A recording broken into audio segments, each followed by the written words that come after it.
Assalamualaikum warahmatullahi wabarakatuh. Kami dari kelas D3 PGMI Fakultas Tarbiyah dan Ilmu Keguruan IAIN Jember akan mempresentasikan materi tentang instrumen penelitian pada mata kuliah metode penelitian kuantitatif. Sebelumnya kami ucapkan terima kasih kepada teman-teman sekalian dan juga Bapak Faris sebagai dosen pengampu mata kuliah yang telah membantu kami dalam penyusunan materi ini.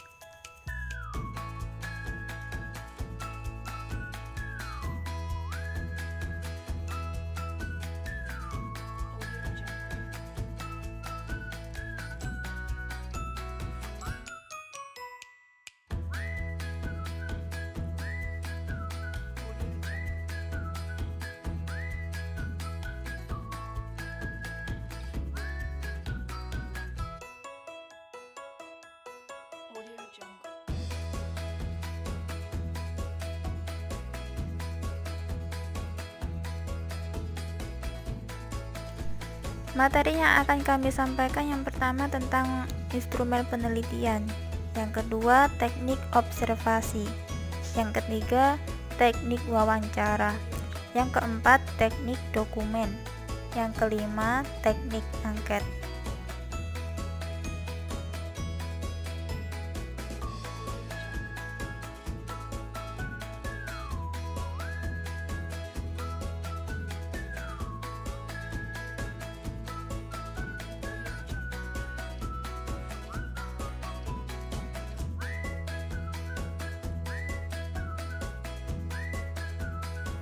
Materi yang pertama tentang instrumen penelitian. Alat ukur dalam penelitian biasa dinamakan dengan instrumen penelitian. Dalam penelitian, instrumen atau alat ukur untuk pengumpulan data mempunyai kedudukan atau peran yang sangat penting. Hal ini karena data merupakan gambaran variabel yang diteliti dan berfungsi sebagai alat pembuktian hipotesis. Instrumen yang baik harus memenuhi dua persyaratan yang penting, yaitu reliable dan valid, atau handal dan sahih atau benar. Sehingga apabila instrumen yang digunakan tersebut handal, maka akan diperoleh data yang benar.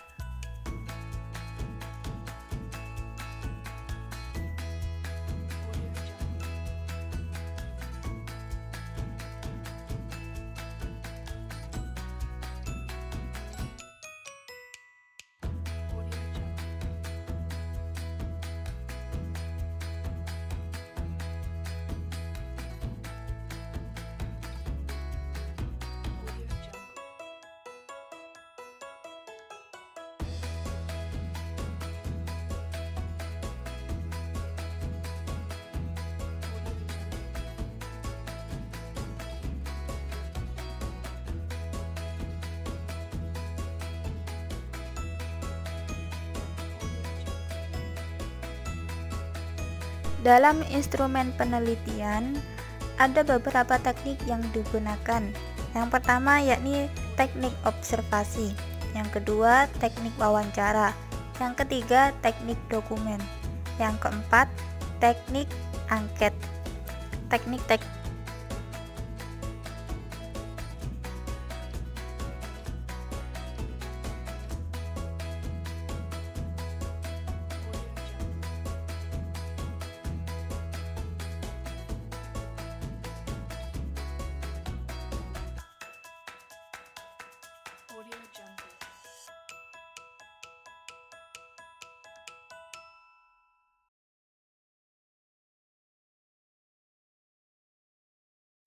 Yang pertama kami akan membahas tentang teknik observasi. Dalam teknik observasi ada 3 jenis teknik yang digunakan. Yang pertama, observasi partisipan dan non-partisipan. Yang kedua, observasi sistematik dan non-sistematik. Dan yang ketiga, observasi eksperimen dan natural.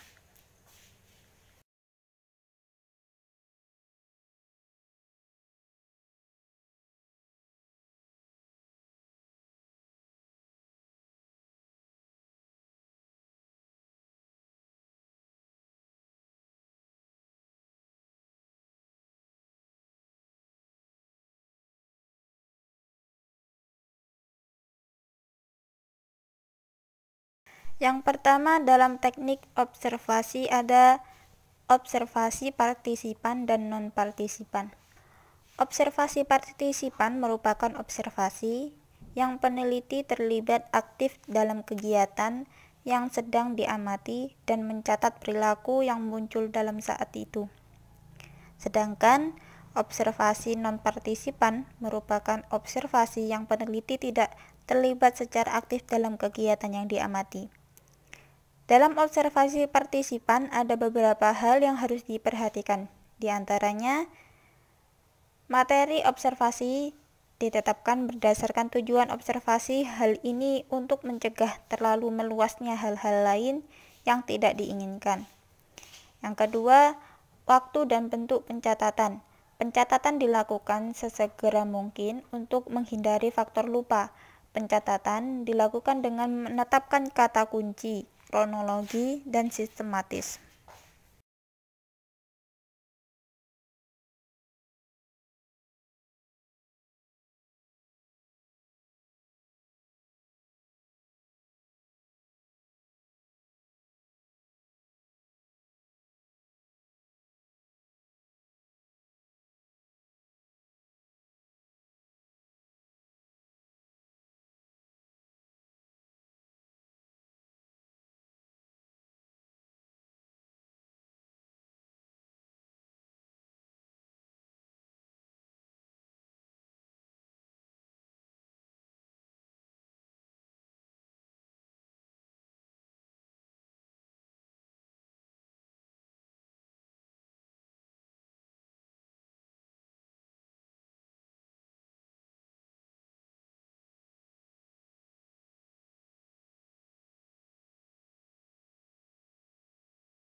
Nah, berikutnya ada contoh.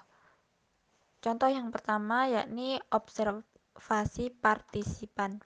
Misalnya, seorang guru dapat mengamati setiap siswa dan terlibat langsung dalam aktivitas siswa tersebut. Sedangkan observasi non-partisipan, misalnya guru menjadi pengamat dan tidak bisa terlibat dalam aktivitas siswa. Yang selanjutnya dalam teknik observasi ada observasi sistematik dan non-sistematik. Observasi sistematik merupakan observasi secara terstruktur yang berisi karakteristik khusus dari hal yang diamati. Dikatakan sistematik karena berkaitan dengan aspek lamanya dan seberapa seringnya observasi dilakukan pada waktu tertentu. Sedangkan observasi non-sistematik merupakan observasi di mana peneliti tidak menggunakan instrumen secara baku pada saat pengamatan, tetapi berupa rambu-rambu pengamatan.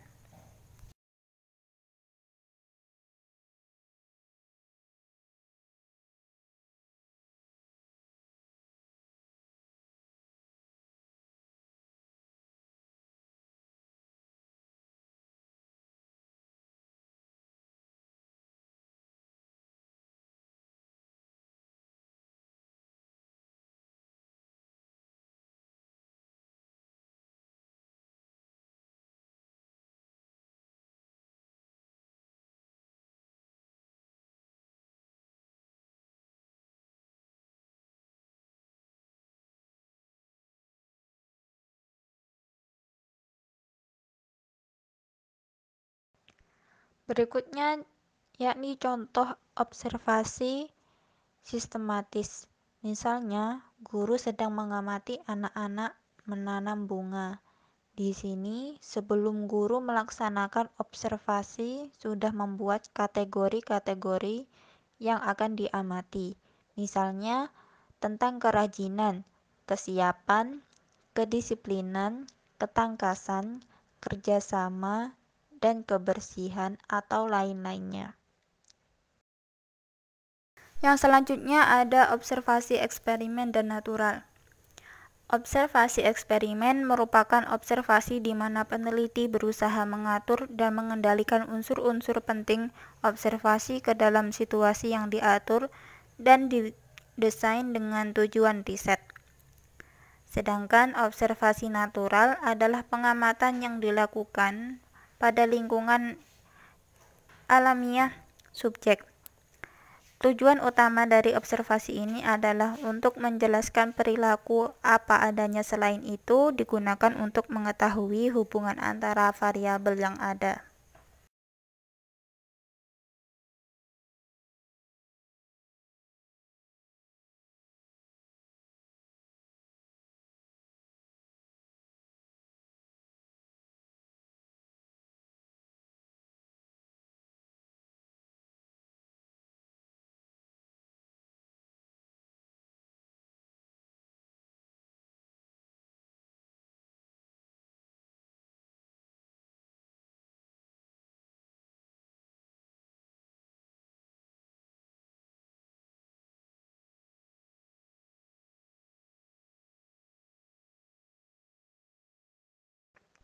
Berikutnya ada contoh observasi eksperimen. Misalnya, studi untuk menyelidiki perbedaan pemahaman sains di kelas 1 sekolah dasar antara siswa yang berasal dari taman kanak-kanak dan yang tidak berasal dari taman kanak-kanak. Nah, selanjutnya di sini ada contoh lembar observasi dalam bidang pendidikan. Di dalamnya sudah ada tabel berisikan indikator-indikator untuk menilai objek-objek penelitian dengan memberi centang pada tabel tersebut sesuai dengan hasil pengamatan oleh peneliti. Jika hasil pengamatan itu bagus, maka centang berada pada kolom A, dan jika bagus berada pada kolom B, dan jika cukup berada pada kolom C, dan jika kurang maka centang berada pada kolom D. Yang selanjutnya dalam instrumen penelitian ada teknik wawancara. Teknik pengumpulan data wawancara adalah teknik pengumpulan data yang dilakukan dengan cara berkomunikasi secara langsung dengan informan. Teknik ini bertujuan untuk menemukan permasalahan awal atau studi pendahuluan dan juga mengetahui hal-hal secara lebih mendalam. Terdapat dua jenis wawancara yang perlu kita ketahui, yaitu wawancara terstruktur dan wawancara tidak terstruktur. Wawancara terstruktur yakni teknik pengumpulan data dengan wawancara terstruktur dilakukan bila peneliti sudah mengetahui data apa yang akan diperoleh dalam penelitian. Sedangkan wawancara tidak struktur, pengumpulan data dengan menggunakan teknik wawancara tidak struktur adalah wawancara yang bebas di mana peneliti tidak menggunakan pedoman wawancara yang tersusun dengan sistematis.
Selanjutnya di sini ada contoh.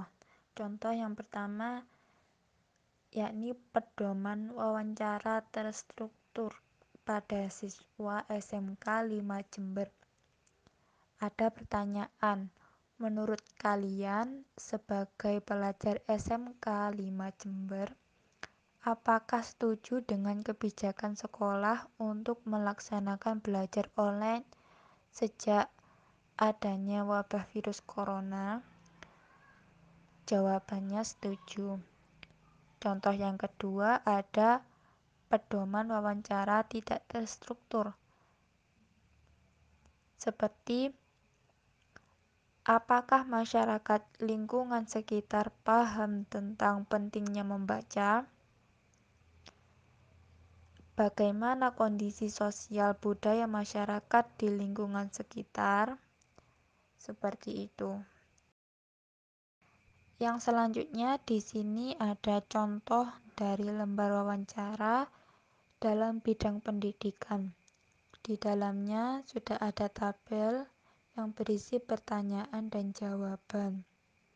Guru dapat memberikan lembar wawancara ini langsung kepada siswa, sehingga siswa langsung menjawab pertanyaan-pertanyaan tersebut pada kolom jawaban, atau guru dapat langsung menanyakan kepada siswa dan siswa menjawabnya, kemudian guru dapat mencatat jawaban siswa pada kolom jawaban tersebut.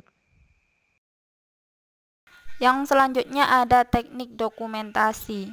Dokumentasi atau dokumenter adalah data yang dikumpulkan dari peristiwa masa lalu. Studi dokumen merupakan pelengkap dari penggunaan metode observasi dan wawancara dalam penelitian kualitatif untuk mendapatkan hasil penelitian agar lebih kredibel atau dapat dipercaya. Dokumentasi merupakan teknik pengumpulan data dengan cara memperoleh informasi dari bermacam-macam sumber tertulis atau dokumen yang ada pada subjek atau responden atau tempat, di mana subjek atau responden bertempat tinggal atau melakukan kegiatan sehari-harinya.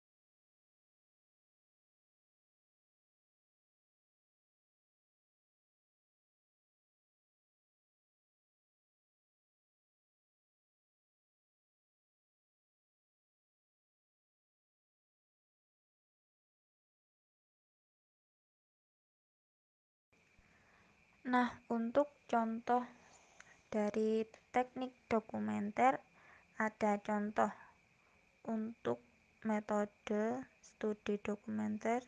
Kita coba simulasikan dalam bentuk judul penelitian. Misalnya, peneliti A ingin mengkaji tentang tingkat pendidikan penduduk di Kota Bandung. Untuk mendapatkan informasi tersebut, peneliti dapat melakukan pengumpulan data dengan berbagai cara. Data primer bisa didapat dengan cara kuesioner, wawancara, dan observasi. Sedangkan untuk data sekunder, peneliti bisa melakukan studi dokumentasi dengan pengumpulan data dari Dinas Pendidikan Kota Bandung, Dinas Kependudukan dan Catatan Sipil Kota Bandung, Badan Pusat Statistik atau BPS Kota Bandung, skripsi, jurnal, atau disertasi tentang pendidikan di Kota Bandung yang terdahulu, internet atau surat kabar, pengumpulan data dari sumber tertulis dan instansi-instansi yang memiliki data kondisi pendidikan di Kota Bandung akan menambah keakuratan data penelitian yang dihimpun. Nah, untuk Contoh dari teknik dokumentasi, di sini sudah ada lembar dokumentasi dalam bidang pendidikan. Di dalamnya sudah ada komponen dan jenis dokumen. Peneliti dapat memberi centang untuk ada dan tidak adanya dokumen-dokumen tersebut sebagai bukti dokumentasi dalam suatu penelitian. Teknik yang terakhir ada teknik angket.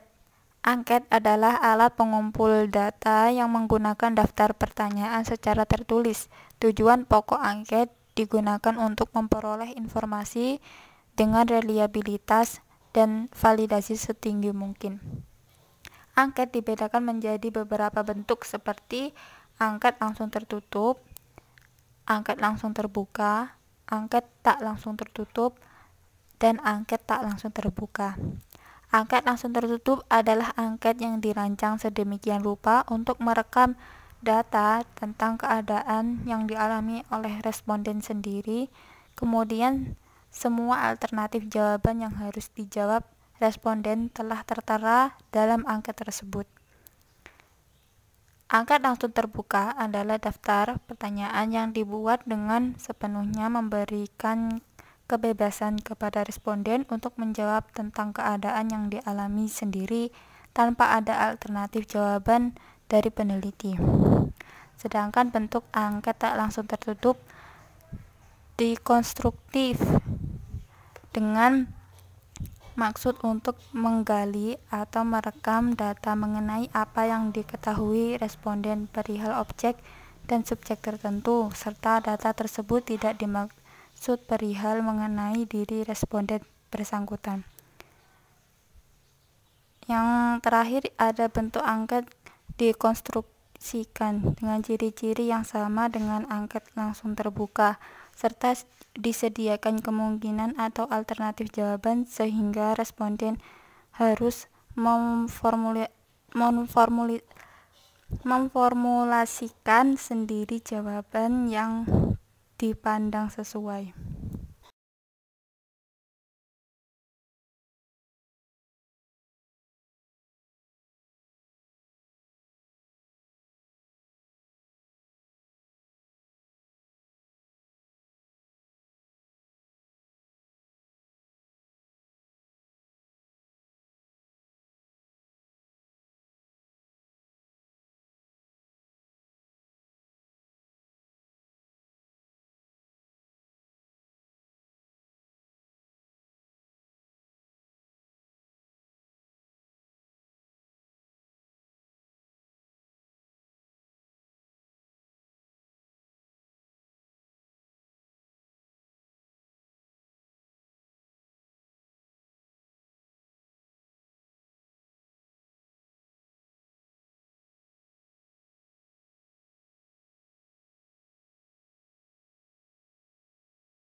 Untuk contoh dari teknik angket, yang pertama ada angket langsung tertutup. Contohnya, pertanyaan mengenai keikutsertaan responden dalam kegiatan rapat anggota OSIS MTS Negeri Kota Probolinggo. Pertanyaannya dapat diformulasikan sebagai berikut. Apakah saudara hadir pada rapat anggota OSIS MTS Negeri Kota Probolinggo di madrasah saudara? Kolom yang pertama iya dan kolom yang kedua tidak. Contoh yang kedua ada angket langsung terbuka.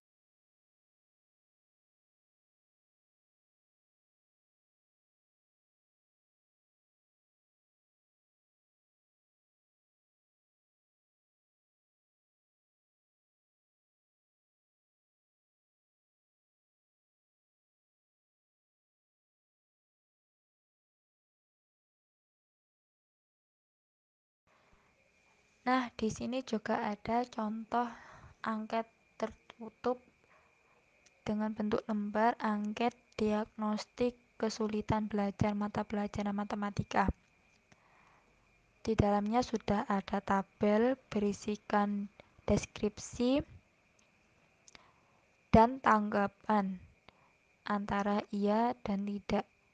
Guru dapat memberikan lembar ini kepada siswa secara langsung untuk memberi centang tanggapan siswa antara iya dan tidak.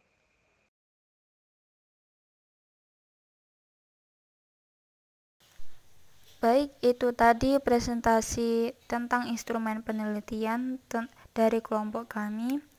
Apabila ada salah kata atau salah ucap, kami mohon maaf sebesar-besarnya. Wabillahi taufiq wal hidayah.